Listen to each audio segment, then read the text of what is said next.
नमस्कार मित्रांनो, स्वागत आहे बुक्स सोल किताब की आत्मा या खास चॅनलमध्ये, जिथे आपण पुस्तकांच्या आत्म्याशी संवाद साधतो। आज आपण प्रवास करणार आहोत राऊया नागनाथ इनामदार यांच्या प्रतिष्ठित मराठी ऐतिहासिक कादंबरीच्या अद्भुत विश्वात। 18व्या शतकातील मराठा साम्राज्याचे वैभव, पेशवा बाजीराव यांचा अद्वितीय शौर्य आणि बाजीराव मस्तानीची अमर प्रेमकहाणी हे सर्व तुमचं मन जिंकून घेईल। ही केवळ एक कथा नाही, तर ती एक गाथा आहे महत्वाकांक्षा, सत्ता, प्रेम आणि बलिदानाची। तर मित्रांनो, बसून घ्या, आमच्या सोबत रहा आणि राव या महान वारशाला समजून घेण्यासाठी सज्ज व्हा। तुम्ही तयार आहात का? तर मग सुरुवात करूया। अध्याय 1, बाजीरावांचा पेशव्यांपर्यंतचा प्रवास। नागनाथ इनामदार यांची कालची कादंबरी राव आपल्याला एका अशा युगात घेऊन जाते जिथे शौर्य, महत्वाकांक्षा आणि मराठा साम्राज्याची अदम्य भावना सर्वोच्च होती।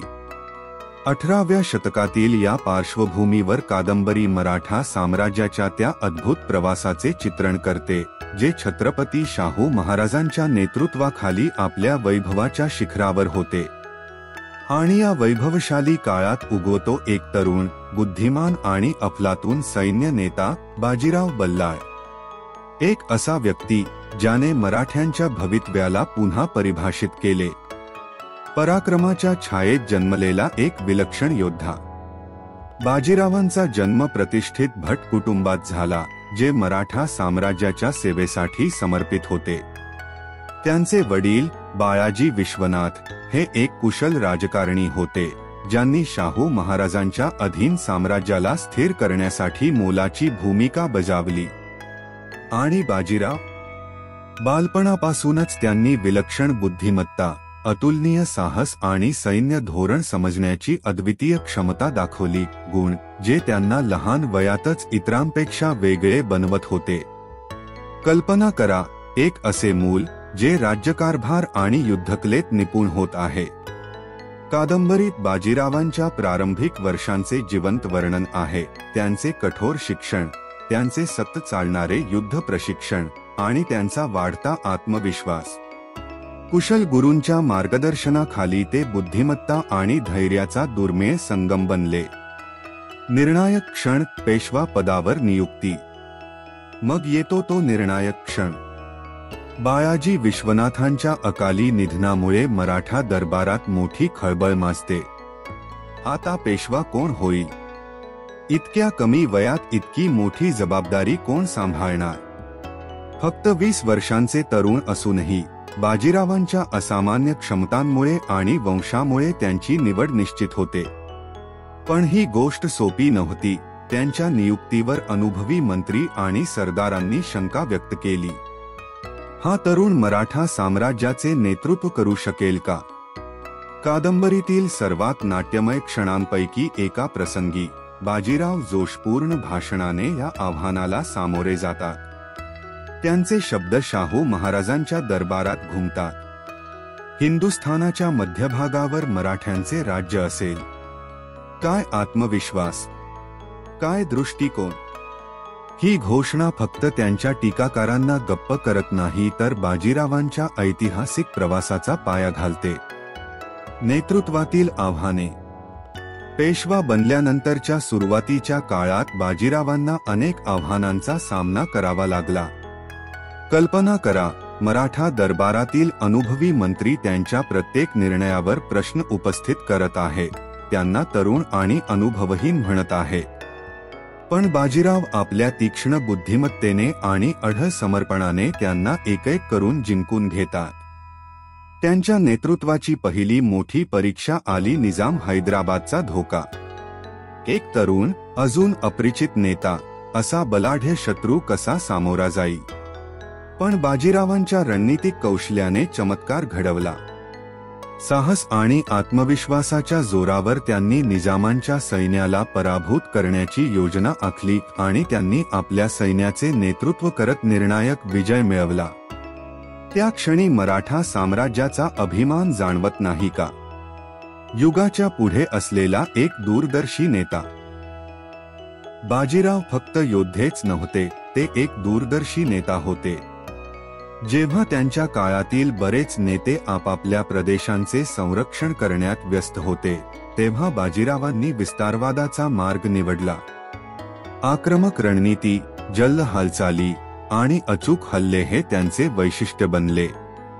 कल्पना करा, लाईट कॅव्हलरी सारख्या नव्या युद्धतंत्राचा अवलंब करणे, ज्यामुळे मराठा सैन्य प्रचंड अंतर झपाट्याने पार करू शकले आणि विजेच्या गतीने हल्ला करू शकले. हे क्रांतिकारी होते.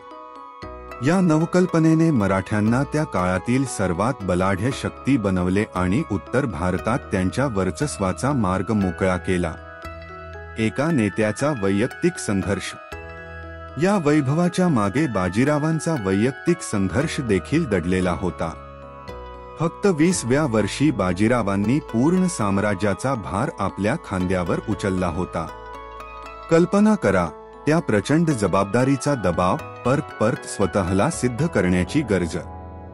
इनामदार बाजीरावांचा मानवीय पैलू देखील उलगडतात.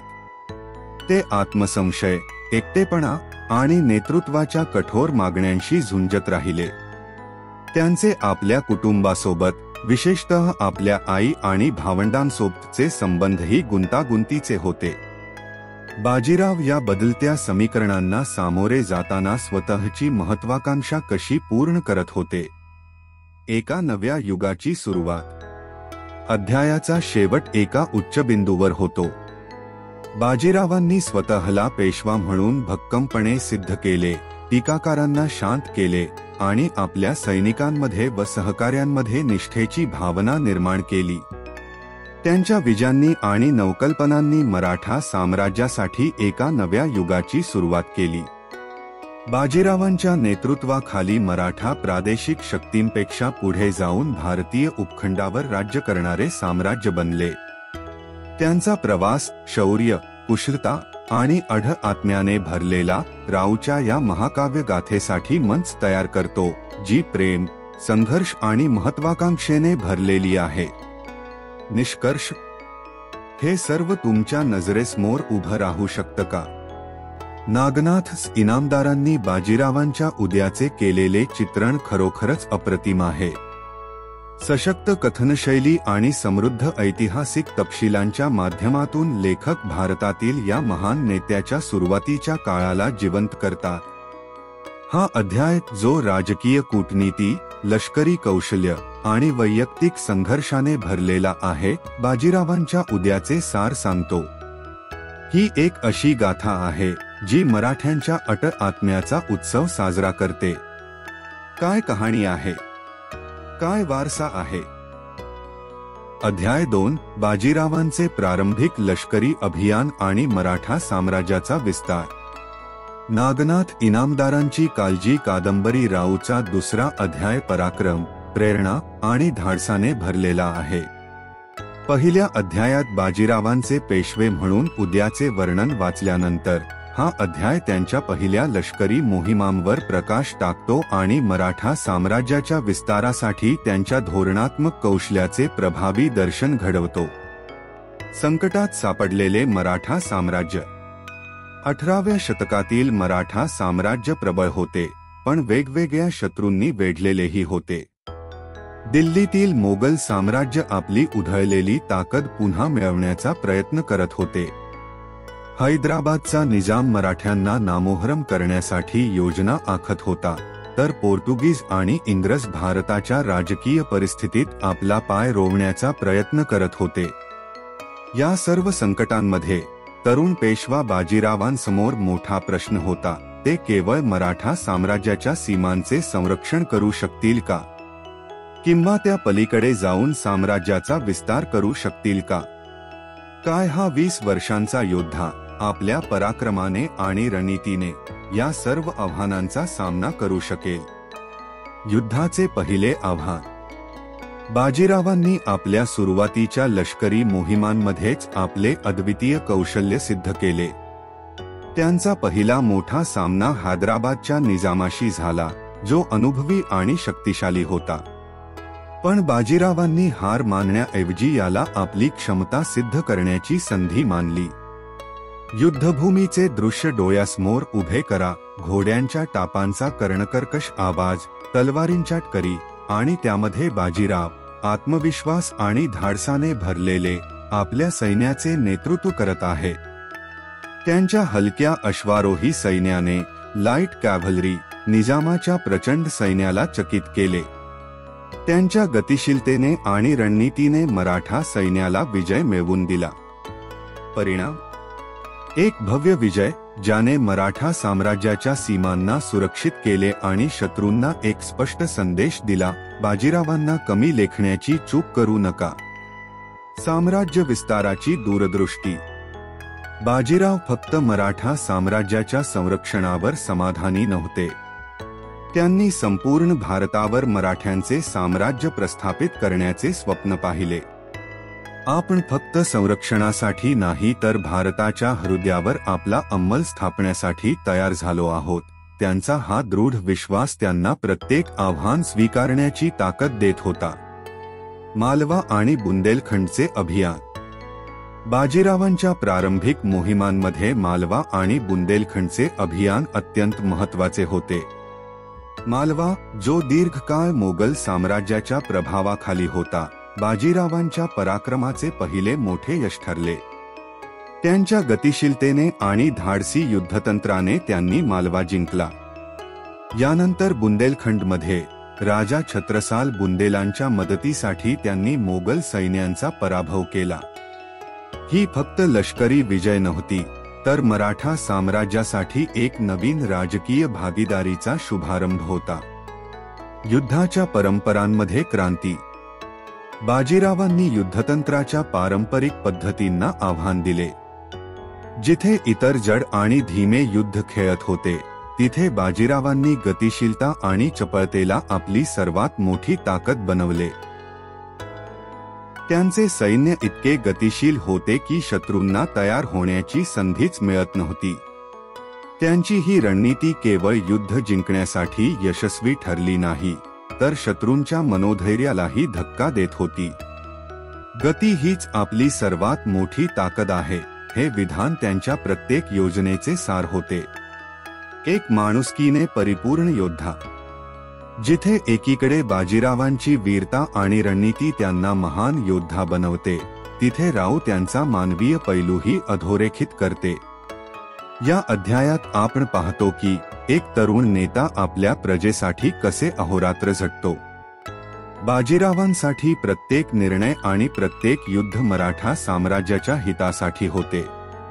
पण एवढ्या मोठ्या जबाबदारीने त्यांना अनेकदा एकाकीही केले. त्यांच्या वैयक्तिक भावनांना, कौटुंबिक संबंधांना आणि संघर्षांना या अध्यायात उत्तम प्रकारे चित्रित केले गेले आहे. एका नवीन युगाची सुरुवात. अध्यायाचा शेवट एका भव्य विजयाने होतो. बाजीरावांची तलवार आकाशाकडे उचललेली असते आणि त्यांच्या सैनिकांच्या घोषणांनी रणांगण दुमदुमत असते. पण बाजीरावांचे लक्ष नेहमीच पुढील आव्हानांवर असते, पुढील विजय, पुढील संधी. निष्कर्ष. राऊचा हा अध्याय बाजीरावांच्या लष्करी कौशल्याचा आणि नेतृत्व क्षमतेचा पुरावा आहे.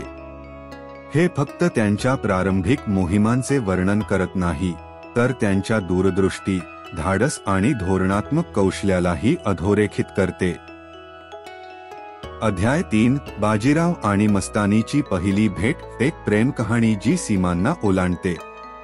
नागनाथ इनामदार यांच्या राऊ या ऐतिहासिक कादंबरीत बाजीराव आणि मस्तानी यांच्या पहिल्या भेटीचे चित्रण अत्यंत रंगतदार आणि भावनिकतेने भरलेले आहे. ही फक्त एक प्रेम कहाणी नाही, तर ती भाग्य, प्रेम आणि निष्ठेच्या शक्तिशाली संयोगाची गाथा आहे. या अध्यायात इनामदार यांनी बाजीराव आणि मस्तानी यांच्या भेटीला एक ऐतिहासिक घटना म्हणून साकारले आहे, जी भारतीय इतिहासातील सर्वात वादग्रस्त आणि दिलचस्प प्रेम कहाणी बनली आहे. संदर्भ. बाजीराव आणि मस्तानीच्या भेटीपूर्वीचा काळ. बाजीराव आणि मस्तानी यांची पहिली भेट घडणार होती त्यापूर्वी मराठा साम्राज्य उंच शिखरावर पोहोचले होते. बाजीराव बल्लाळ, ज्याने युद्धकला आणि नेतृत्वाच्या कलेत निपुणता मिळवली होती, मराठा साम्राज्याचा एक महान नेता बनला होता.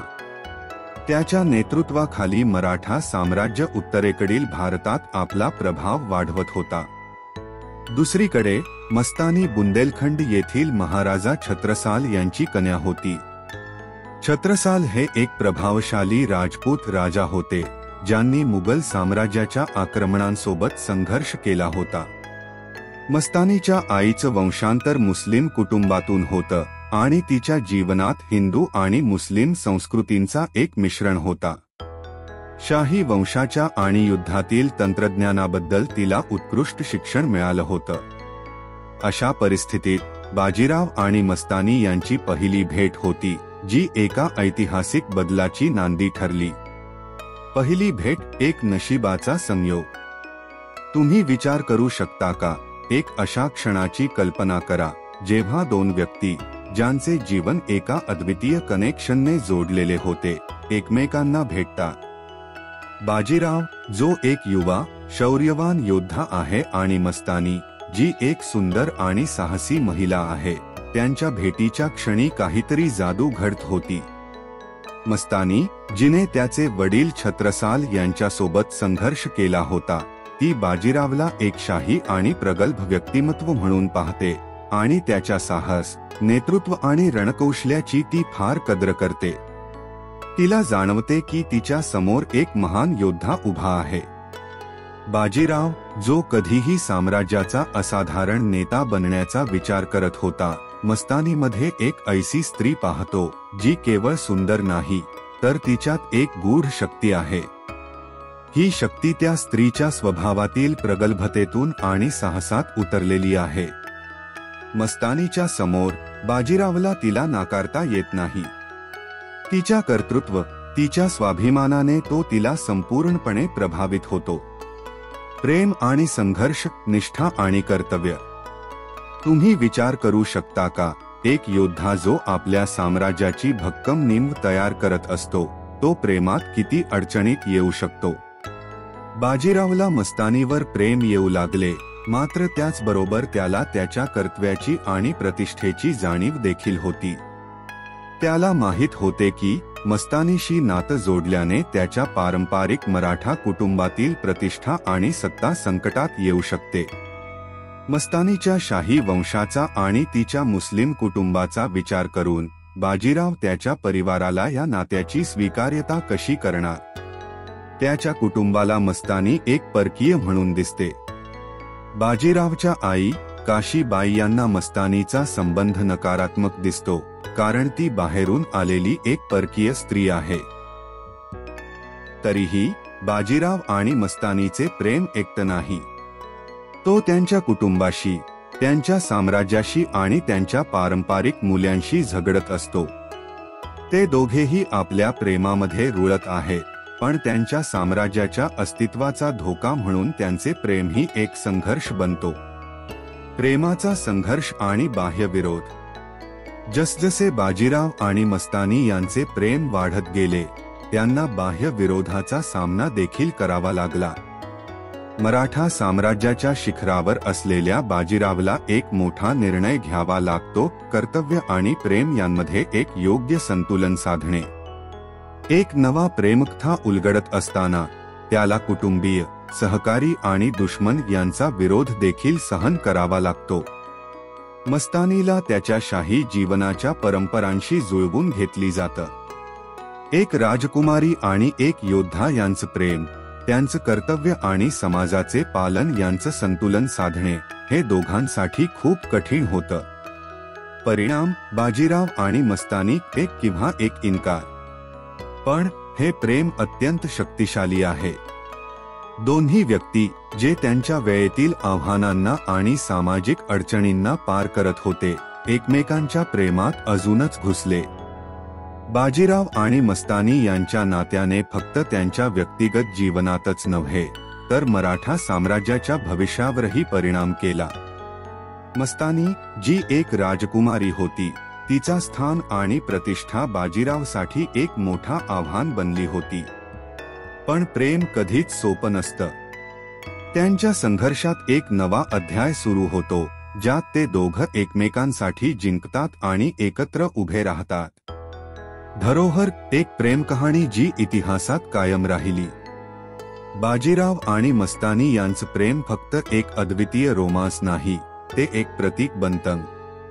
त्यांच्या प्रेमामुळे हे सिद्ध झालं की प्रेम आणि निष्ठा, कर्तव्य आणि इच्छाशक्ती, परंपरा आणि बदले यांचं एकत्रीकरण कधीही एखाद्या महान नात्यात रूपांतरित होऊ शकतं. नागनाथ इनामदार यांनी बाजीराव आणि मस्तानी यांच्या पहिल्या भेटीचे चित्रण अत्यंत शक्तिशाली, भावनात्मक आणि गहन केलं आहे. हा क्षण, जो कादंबरीत एक स्थायी ठसा सोडतो, तो एक प्रेमकथा आहे जी आपल्या परंपरा आणि सांस्कृतिक सीमांच्या पलीकडे जाऊन एक नवीन ओळख निर्माण करते. अध्याय 4, बाजीराव आणि मस्तानीची प्रेमकथा. एक प्रेम, विद्रोह आणि नशिबाची गोष्ट. नागनाथ इनामदार यांच्या राऊ कादंबरीत बाजीराव आणि मस्तानी यांच्या संघर्षपूर्ण आणि भावनिक प्रवासाची सुंदर चित्रकला आपल्याला पाहायला मिळते. हे एक प्रेमकथासारखे आहे जे जात, धर्म आणि सामाजिक परंपरांच्या सर्व सीमांना ओलांडते. या अध्यायात त्यांची प्रेमकथा कशी विकसित झाली आहे हे अत्यंत प्रभावी आणि भावनिक भाषेत सांगितले आहे.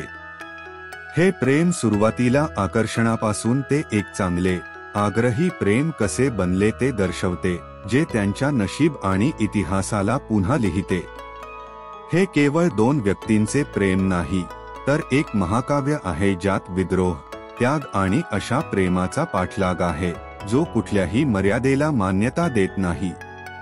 आकर्षणाची सुरुवात, एक नियतीची भेट. कल्पना करा, बाजीराव बल्लाळ, एक तरुण आणि शक्तिशाली पेशवा, आपल्या साम्राज्याच्या शिखरावर आहे, मराठा साम्राज्याचे नेतृत्व करत आहे. आणि दुसरीकडे मस्तानी आहे, एक सुंदर, बुद्धिमान आणि स्वातंत्र्यप्रेमी स्त्री, जी बुंदेलखंडच्या राजघराण्यातून आलेली आहे, पण तिच्या आत्म्यात कधीही राजकीय बंधनं नव्हती. ती मिश्रित वंशाची आहे, तिची आई मुस्लिम होती, आणि तरीही तिचं हृदय मराठ्यांसाठी धडधडत आहे. हे दोघं एकमेकांच्या दृष्टीस पडतात आणि त्यांचा पहिला सामना अत्यंत रोमांचक असतो. तुम्ही त्या पहिल्या भेटीतील ताणतणाव आणि आकर्षणाची वायूंची संवेदनशीलता समजू शकता का? बाजीराव, जो एक सेनापती आणि युद्धप्रिय व्यक्तिमत्व आहे, मस्तानीच्या सुंदरतेने, बुद्धिमत्तेने आणि आत्मविश्वासाने प्रभावित होतो. या प्रेमाची सुरुवात एक गोड संवाद, एक नजरेच्या आदानप्रदानापासून होते. पण जशी जशी त्यांची भेटी सुरू होतात, त्यांचे संबंध हळूहळू गढ होतात. बाजीरावला मस्तानीच्या स्वातंत्र्य, तिच्या बौद्धिक क्षमतांमध्ये आणि जीवन आणि जगाबद्दल तिच्या अद्वितीय दृष्टिकोनात एक वेगळी आकर्षकता दिसते. मस्तानी देखील बाजीरावच्या व्यक्तिमत्वाच्या गोडीला ओळखते, त्याच्या साहसाला आणि त्याच्या कर्तव्यपालनात असलेल्या दमदार भावनांना आवडते. हे एक दोन व्यक्तींचं प्रेम नाही, ते एक जादू आहे जी काल आणि धर्माच्या ठोकल्या गेलेल्या भिंतींना झुंज देत सुरू होणारी आहे. प्रेमाची वाढ, छायेतून बाहेर पडणारा प्रेमप्रवाह. पहिल्या भेटीच्या नंतर त्यांच्या प्रेमाची दिशा हळूहळू छायेतून बाहेर येते. बाजीराव, जो मस्तानीवर वाढत्या प्रेमासोबत इतर प्रेमाची जबाबदारी कशी निभावायची हे जाणतो, पण हृदय त्याला मस्तानीकडे खेचत आहे. तो आधीच विवाहित आहे, काशीबाई त्याची पत्नी आहे आणि तो तिच्याशी त्याच्या प्रेमात निष्ठावान आहे. मराठा समाज, जो कडक परंपरा आणि संस्कारांमध्ये घर करून आहे, मस्तानीला त्याच्या बरोबर स्वीकारण्याची कोणतीही तयारी करत नाही. परंतु प्रेम म्हणजे काय असं काही आहे का जे प्रेमाच्या नायकाला थांबवू शकेल? त्याच्या हृदयात त्याला असलेल्या प्रेमाला तो नाकारू शकत नाही. मस्तानीची प्रेमाची गोडी हळूहळू वाढते आणि त्यांचं प्रेम या सामाजिक रीतिरिवाजांच्या मर्यादांना ओलांडते. पहिल्या गोड संवादापासून प्रेमाचे या दोघांचं वाढतं बंधन एक गुप्त कनेक्शन म्हणून विकसित होतं. एक असं नातं जे केवळ गुप्तपणे झाकून घेतले जाणारे असते. बाजीराव, जो देशाचा एक लढवय्या आहे, त्याच्या कर्तव्यात नेहमी व्यापलेला असतो, पण त्याच्या हृदयाचा आवाज त्याला मस्तानीकडे खेचत असतो. मस्तानी, जी आपल्या कुटुंब आणि शाही कर्तव्यात कधीही अडकली नाही, तिच्या मनात आणखी एक वेगळी ओळख उमटते. त्याच प्रेम आणि त्याचा विश्वास त्याला पुन्हा आपल्या आयुष्यात घ्यायचा आहे. प्रेम वाढत असताना दोन्ही व्यक्तींच्या जीवनात तणाव येतो. बाह्य दबाव आणि कुटुंबातील विरुद्धता त्यांच्या नात्यात कमी करत नाही, उलट ते अधिक कडक बनवते. संघर्ष, संकटांच्या असंख्य वादळात प्रेमाचा पराभव नाही. प्रेमासाठी काय आवश्यक आहे? बाजीराव आणि मस्तानीच्या प्रेमकथेतील संघर्ष एक सोपा मार्ग नाही. हा एक संघर्ष आहे जो केवळ त्यांच्यातील द्वंद्व नाही, परंतु त्यांचा समाज आणि कुटुंब यांच्याकडून त्यांना येणाऱ्या दडपणांमुळे देखील वाढतो. बाजीराव जो एक धोरणी आणि रणनीतिक नेता आहे, त्याला कधीही मस्तानीच्या प्रेमाला सार्वजनिकरित्या स्वीकारता येत नाही. मस्तानी, जी शाही कुटुंबातून आलेली आहे, तिच्या घराच्या परंपरेला ओलांडून बाजीरावशी संबंध ठरवते आणि त्या अडचणींना तोंड देत तिचा प्रेमाचा आदर्श जपत राहते. समाजाच्या या संस्कारांना तोडण्याची किती खोटी किंमत असू शकते. बाजीराव आणि मस्तानी यांच्या प्रेमाच्या यशाला संघर्ष आणि अडचणी ओलांडाव्या लागतात, जरी ते कधीही कमी होऊ नये. कुटुंबातील सदस्यांमध्ये वाढलेला ताण, खास करून काशीबाई आणि चिमाजी अप्पा यांच्या विरोधामुळे या प्रेमकथेतील दृश्य अधिक काळजीला वाढवतात. काशीबाई, जे बाजीरावचे पहिले विवाहिता आहे, त्यांना मस्तानी सोबत असलेल्या या संबंधाचा विरोध करत आहेत. त्यांच्या मनातील विरोध एक विशिष्ट सामाजिक, धार्मिक आणि ऐतिहासिक बदलाला विरोध करत आहे. त्यात एक प्रेम जे प्रत्येक मर्यादेला ओलांडतं. प्रेमाची किंमत काय आहे? बाजीराव आणि मस्तानीसाठी हे सर्व काही आहे. त्यांचे प्रेम एक विद्रोहासारखं रूप घेतं, एक प्रेम जे समाजाच्या पद्धतींना, कुटुंबाच्या अपेक्षांना आणि आंतरिक संघर्षांना खोडत जातं. बाजीराव मस्तानीसोबत राहण्यासाठी अंतिम बलिदान करतात. कुटुंबाच्या इच्छा आणि आपले कर्तव्य यांना नकार देत मस्तानीला तो जीवनभराचा साथीदार मानतो. हा एक साहसिक निर्णय आहे जो त्याच्या आयुष्याला कायमचे बदलवून टाकेल.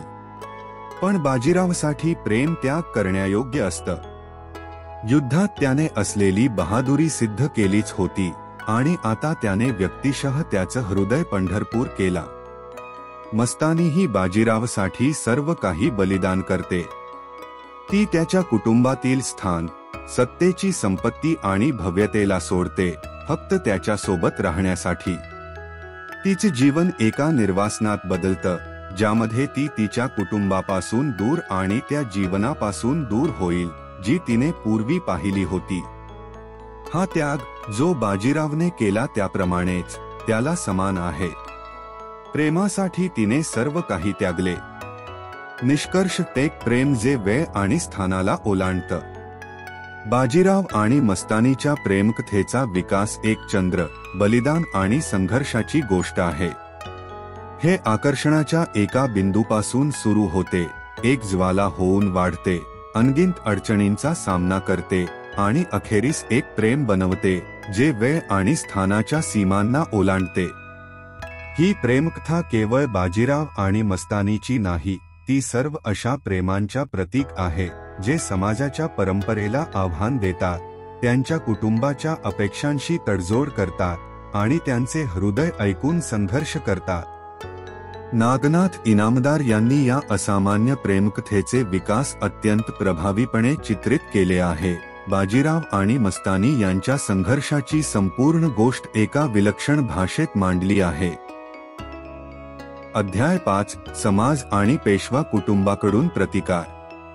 नागनाथ इनामदार यांचे राऊ हे ऐतिहासिक कादंबरी केवळ एक कथा नाही, तर एक भावनिक प्रवास आहे, ज्यामध्ये महत्वाकांक्षा, विद्रोह आणि मानवी संबंधांची गुंतागुंत उलगडली आहे.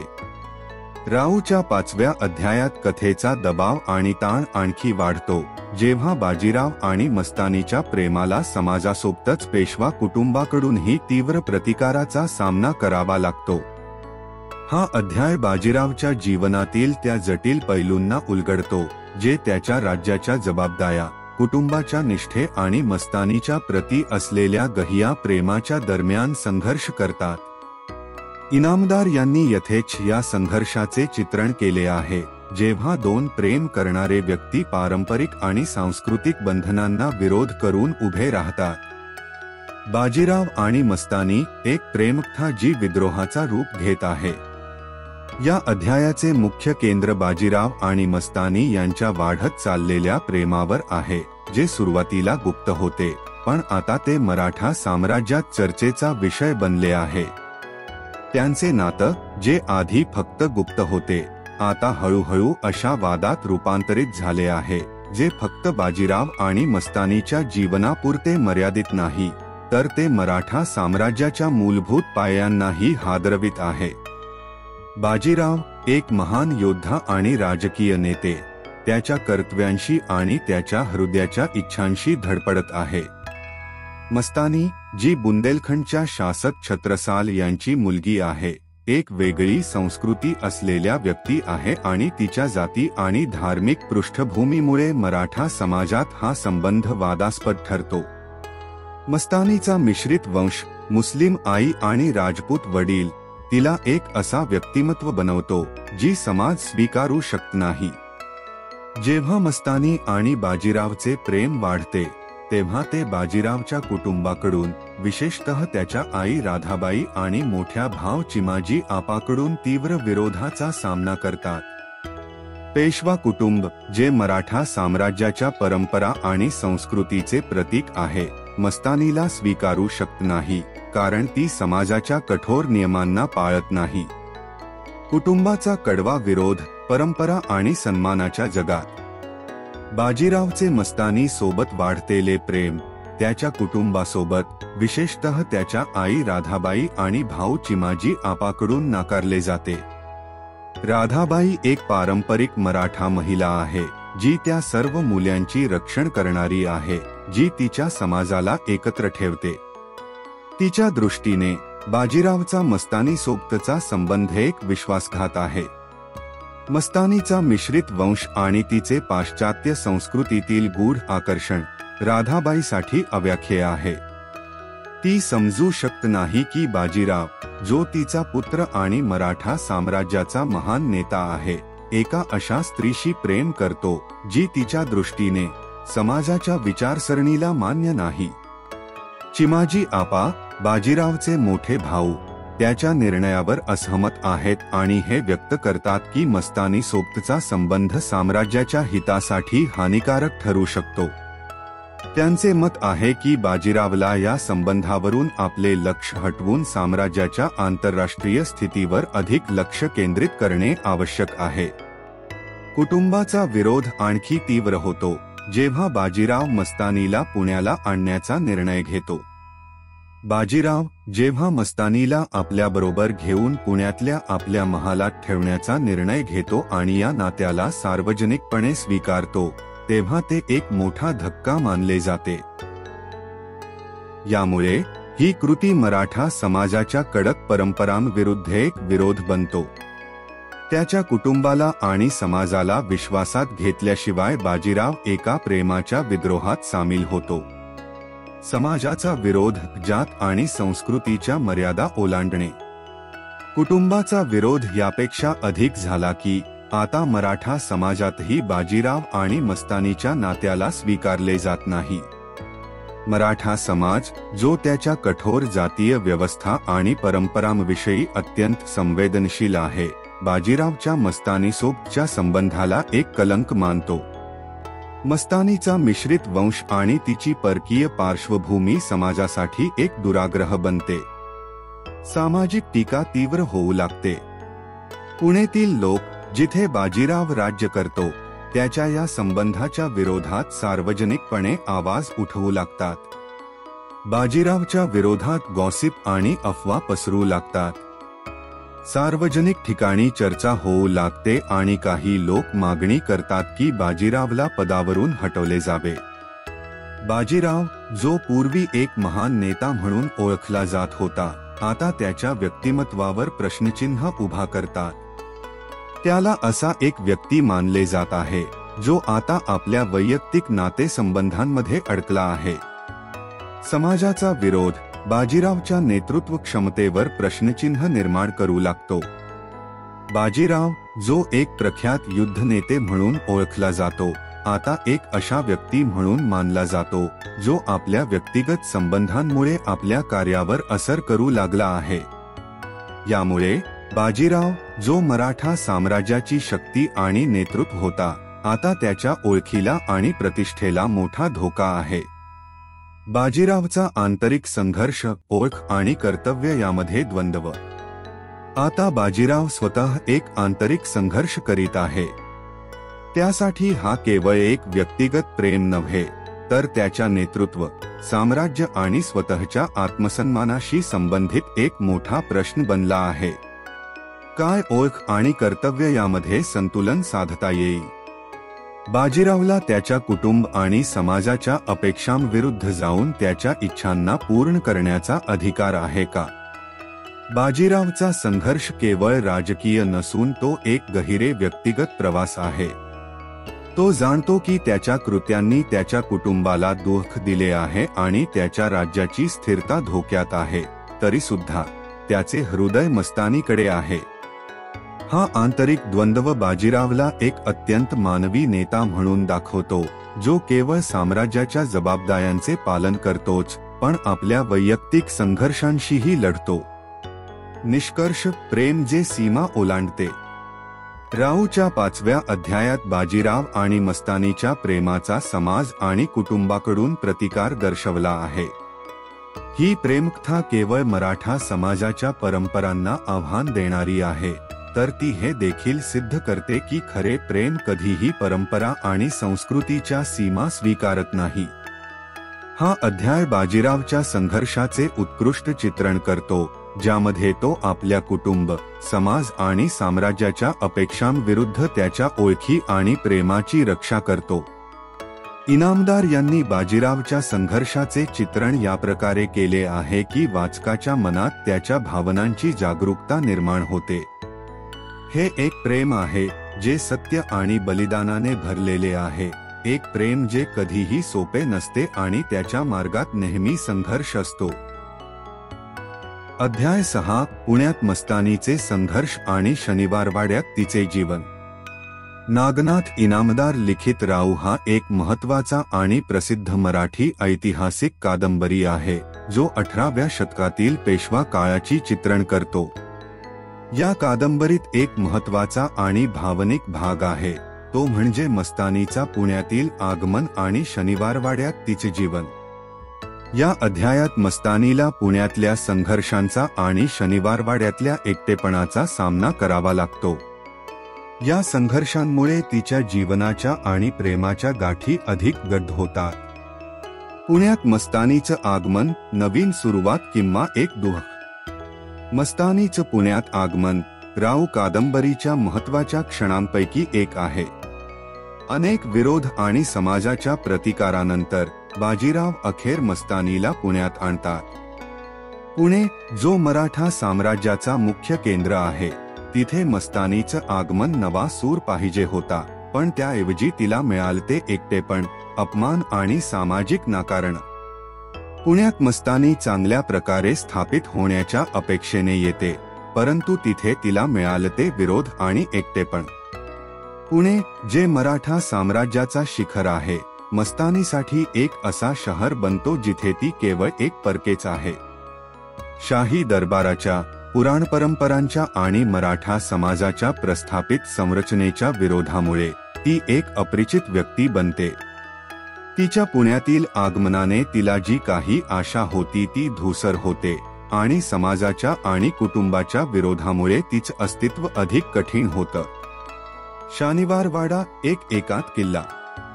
पुण्यात आलेल्या मस्तानीला शनिवारवाड्यात एक घर मिळते। शनिवारवाडा, जो किल्ला पेशव्यांच्या सत्तेचं प्रतीक आहे, तो किल्ला आता मस्तानीसाठी एक बंदिस्त कोठडी बनतो। बाजीरावाच्या प्रेमानं तिला मानसिक आधार मिळतो, पण त्या दरबारातली समाजाची स्थिती, बाजीरावाच्या कुटुंबाचा विरोध आणि सत्तेसाठी होणारे दडपण हे तिच्या हृदयाला तीव्र वेदना देतात. शनिवारवाड्यात मस्तानीचे जीवन एका वादळाच्या धुंद सारखं आहे. किल्ल्याच्या भव्यतेच्या आतील एकांतिकतेत ती हरवलेली असते. तिच्या आजूबाजूला असलेली व्यक्ती आणि बाजीरावाचे कुटुंब तिला बहिष्कृत करतात, तिच्यावर तिरस्कार करतात. शनिवारवाड्यात तिचं अस्तित्व एक अशा दुर्वस्थेचं प्रतीक बनतं. तिथे ती फक्त एक परकी म्हणून पाहिली जाते.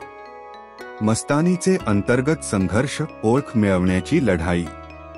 मस्तानीचे संघर्ष बाह्यन होऊन अंतर्गत आहेत. बाजीरावाशी तिचं प्रेम आणि तिच्या सामाजिक स्थितीच्या संकटांमध्ये ती गुंतलेली आहे. तिचा समाज आणि कुटुंब कसा तिला एक परकी म्हणून वागवते आणि बाजीराव, जो तिला प्रेम करतो, तो कसा तिच्या वेदनांना अनदेखा करतो, याचा संघर्ष मस्तानीच्या मनामध्ये सुरू आहे. मस्तानीला तिची खरी ओळख, तिचे स्थान शोधण्याचा प्रयत्न करावा लागतो. तिच्या कुटुंबातील वंशपरंपरा आणि तिचे सामाजिक स्थान तिला पुण्यात राहून कायमच्या स्थितीशी लढायला लावतात. मस्तानी चांगली राजकुमारी असली तरी पुण्यातली तिची स्थितीही तीव्र वेदनादायक आहे. ती एक राजकुमारी आहे, पण ती पुण्यात एक परकी ठरवली जाते. मस्तानी तिच्या कुटुंबाच्या प्रेमाने जगताना बाजीरावाच्या प्रेमाच्या सहाय्याने एक निरंतर संघर्षाशी झुजते. एक तर्फ तिचं प्रेम, दुसरी तर्फ तिच्या कुटुंबाचा आणि समाजाचा विरोध हे तिच्या जीवनाचे ताणतणावाचे कारण बनते. ह्या सर्व संघर्षांचा सामना करत तिला स्वतःला कायमच एक बळ मिळवण्यासाठी संघर्ष करावा लागतो. बाजीरावाचे कर्तव्य आणि मस्तानीचे प्रेम. बाजीराव हे एक अडचणींमध्ये सापडलेले नायक आहे. तो एक उत्तम शासक असला तरी त्याचं कर्तव्य आणि प्रेम यामध्ये एक मोठा संघर्ष आहे. बाजीराव आपल्या कुटुंबाशी संबंध राखत असताना मस्तानीला दरबारात आणि शनिवारवाड्यात योग्य स्थान मिळवणं कठीण आहे. बाजीरावचे कुटुंब तिला बहिष्कृत करतं आणि तिच्यावर दडपण टाकतं. बाजीरावाच्या कर्तव्यासोबत तिला प्रेमाची सुरक्षा नाही. बाजीराव अनेकदा मस्तानीच्या दुःखांना अनदेखा करतो. जरी तो तिच्यावर प्रेम करत असला तरी त्याच्या कर्तव्यांमुळे त्याला तिला वेळ देणं कठीण जातं. बाजीराव आणि मस्तानी यांच्या प्रेमामध्ये जी उणीव आहे ती तिच्या अंतर्मनात दुखणारी असते. बाजीराव आणि मस्तानी यांच्या प्रेमाच्या संघर्षामुळे त्यांच्यातली तीव्र तणाव अधिक वाढतो. समाजाचा विरोध. पुरुषप्रधान समाजात एक स्त्री. मस्तानीला पुण्यातील पुरुषप्रधान समाजात तिथल्या परंपरांशी संघर्ष करावा लागतो. त्याच वेळी तिला इतर स्त्रियांकडून विरोध आणि अपमान सहन करावा लागतो. पुरुषांच्या सत्तेत तिचं स्थान नाही अशा समाजात ती तिचा हक्क शोधते. पुण्यातल्या तिच्या संघर्षांमध्ये तिला मानसिक शोषण आणि सामाजिक बहिष्काराचं टाळता येत नाही. पण तरीही मस्तानी तिच्या अंतर्निहित सामर्थ्याने समाजाच्या विरोधाला हरवते.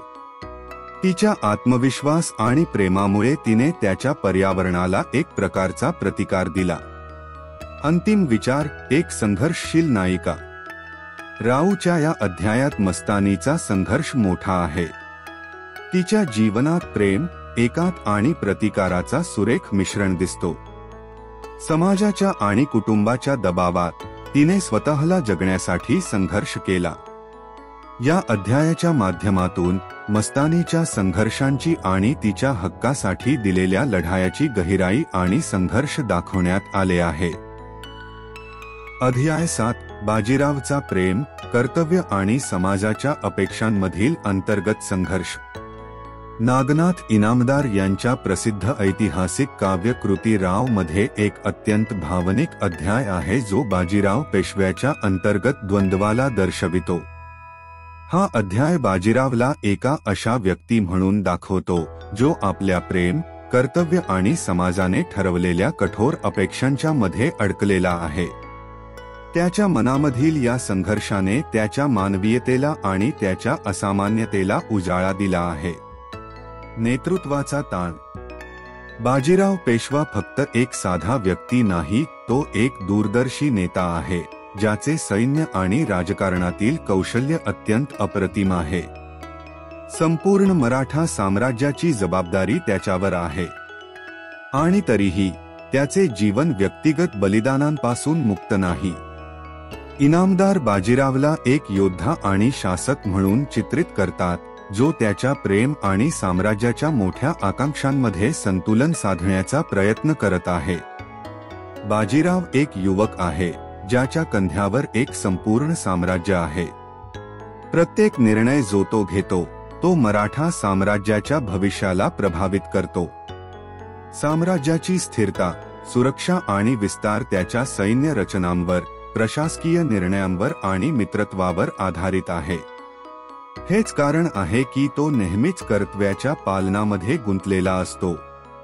आणि त्याच वेळी मस्तानीसाठी असलेला त्याचा प्रेमभाव त्याला त्या कर्तव्यापेक्षा कुठेतरी काढून घेऊन जातो. एक योद्धा आणि प्रेमीचा हृदय.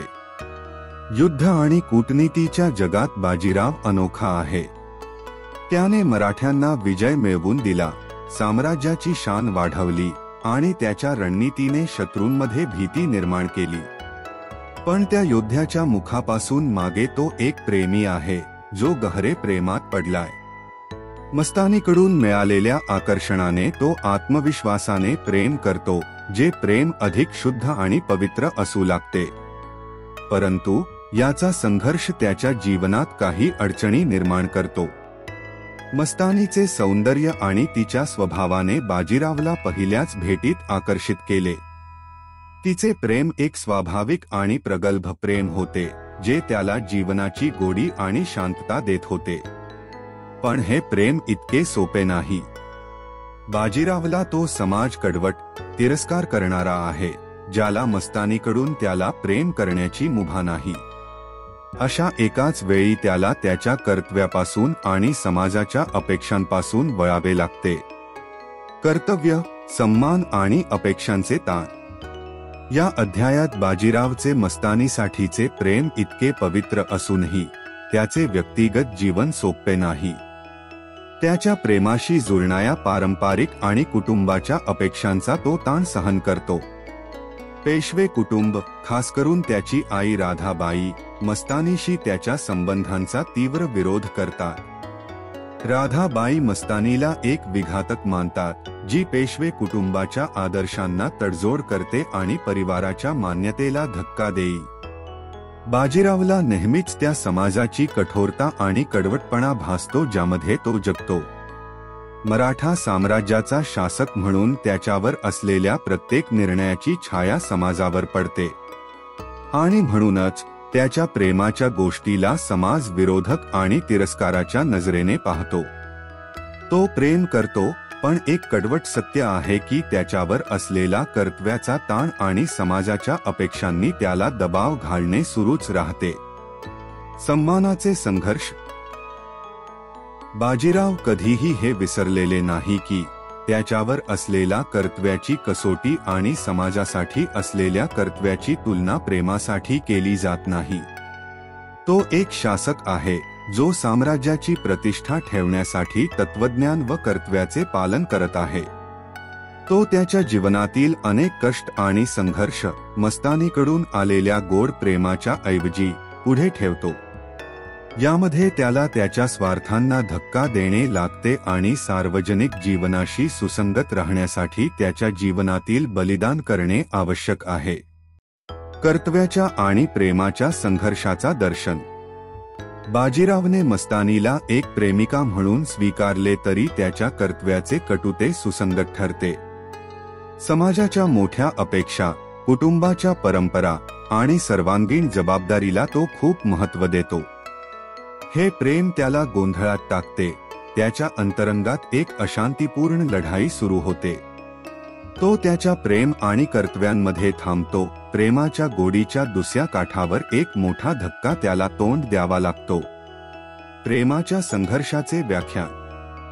राव या काव्यकृतीत बाजीरावचे संघर्ष अत्यंत गहन आणि जिवंतपणे वाचकांसमोर येतात.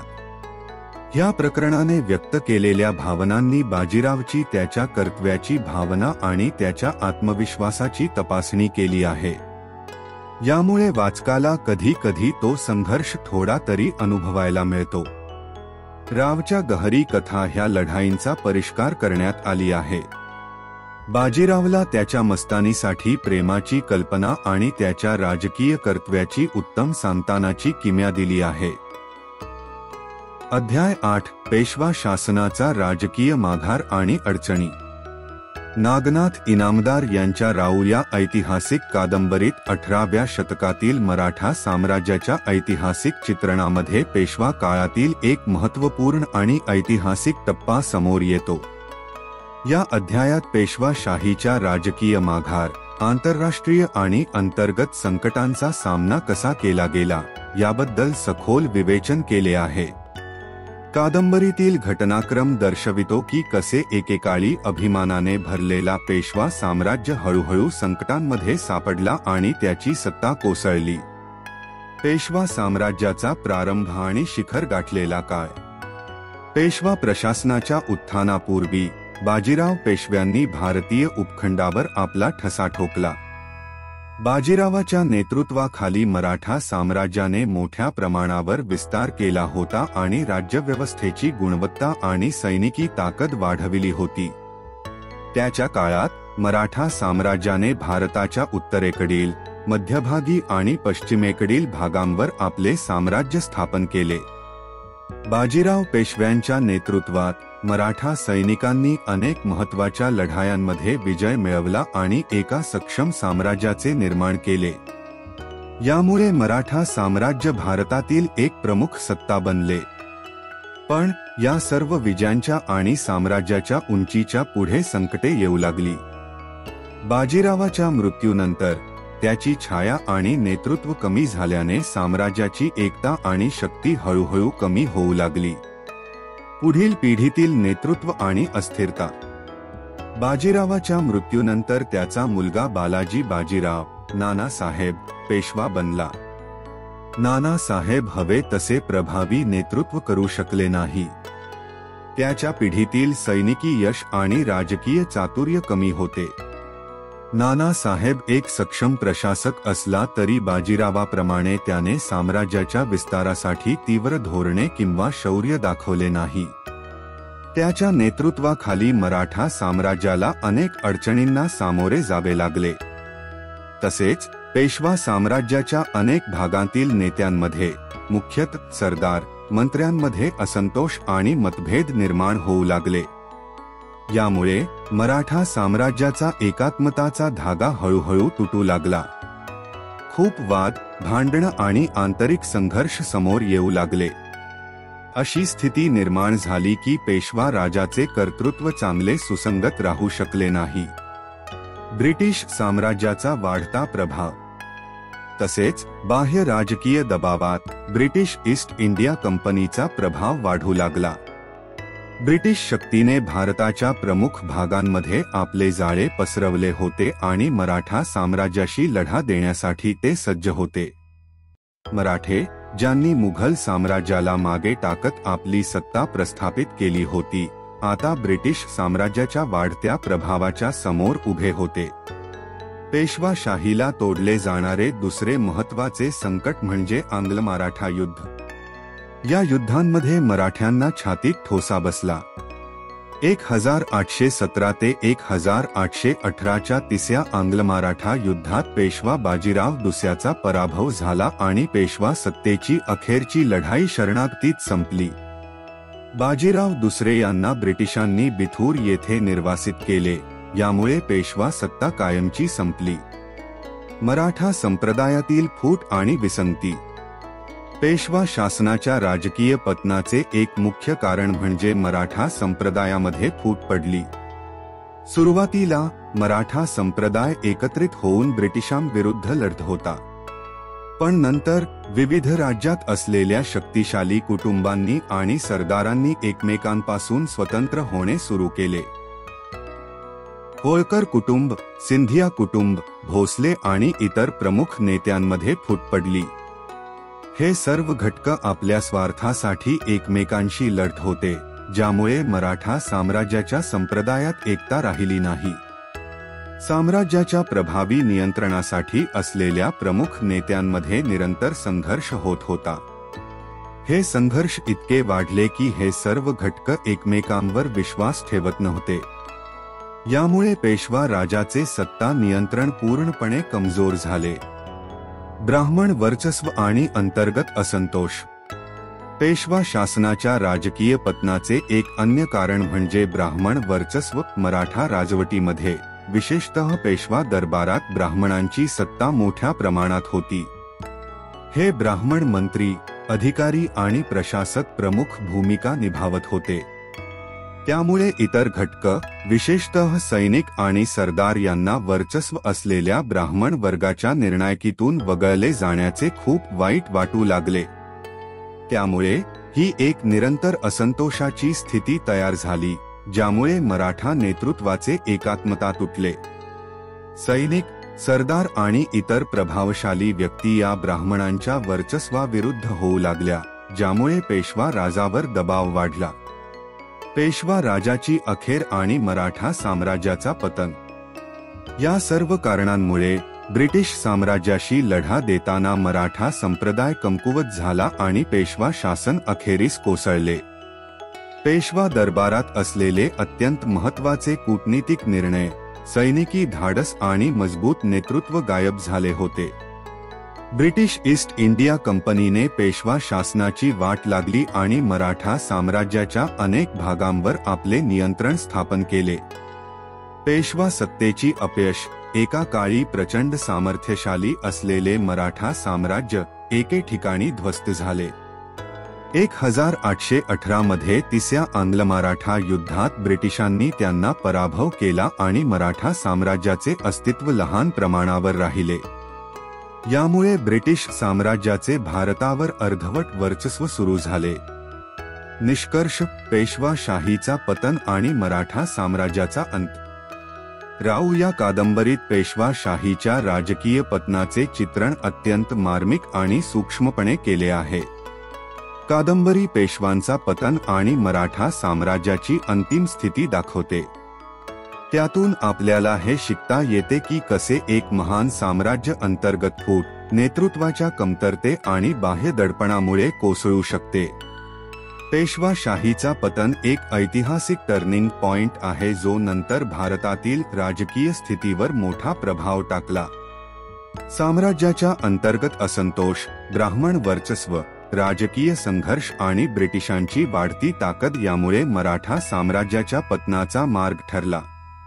राऊ ही कादंबरी प्रस्तुत करते की कसे इतिहासातील महान साम्राज्य हळूहळू संकटातून गमावले आणि त्या काळात नवनवीन कर्तृत्व आले.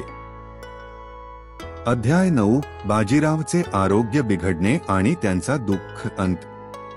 नागनाथ इनामदार यांच्या राऊ या कादंबरीत एक अत्यंत भावनिक आणि करुणा भरलेला अध्याय आहे, ज्यामध्ये बाजीरावचे शारीरिक स्वास्थ्य बिघडणे आणि त्यांचा दुःख अंत याचे सुंदरपणे वर्णन केले आहे.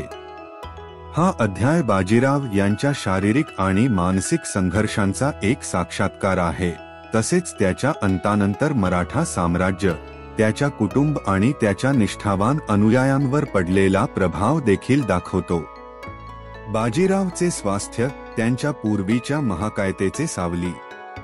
बाजीराव, ज्याचे सामर्थ्य आणि वीरता प्रत्येक दिशेने पसरलेली होती, त्याच्या जीवनाच्या अखेरच्या क्षणी त्यांचे शारीरिक स्वास्थ्य खूपच कमजोर होऊ लागले.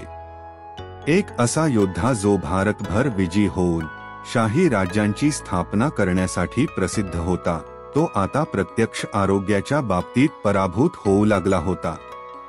त्याच्या शरीरावर ज्या कधी विजयाची महाकाय ताकद होती, ती आता त्याच्यासोबत गद्दारी करीत होती. या अध्यायाची सुरुवात बाजीरावच्या स्वास्थ्यातील सुरुवातीच्या छोट्या बदलांसोबत होते. सुरुवातीला त्यांचे शरीर थोडेच थकले होते, पण हळूहळू त्याचा परिणाम अधिक गंभीर होऊ लागला. बाजीराव राव, ज्याचे शरीर सशक्ततेचे प्रतीक होते, आता शारीरिक थकव्याने त्रस्त झाले होते. त्यांच्यात असलेल्या अपार शक्तीला आता एक उपद्रव बनवून त्याचा प्रभाव कमी होऊ लागला होता. बाजीरावचे मानसिक संघर्ष. जसे जसे त्यांचे शारीरिक स्वास्थ्य बिघडत गेले तशा तशा मानसिक व भावनिक संघर्षांचा सामना करावा लागला. ज्या बाजीराव रावने कधी प्रत्येक संकटाला तोंड दिले आणि एकच विजय मिळवला, आज त्याला शारीरिक असमर्थता व मानसिक ताण यांमुळे त्रास होत होता. तो एक यशस्वी नेता जो कधीही तणावात आणि पराभवात हरला नाही, आज मात्र आपल्याच असमर्थतेने हताश झालेला होता.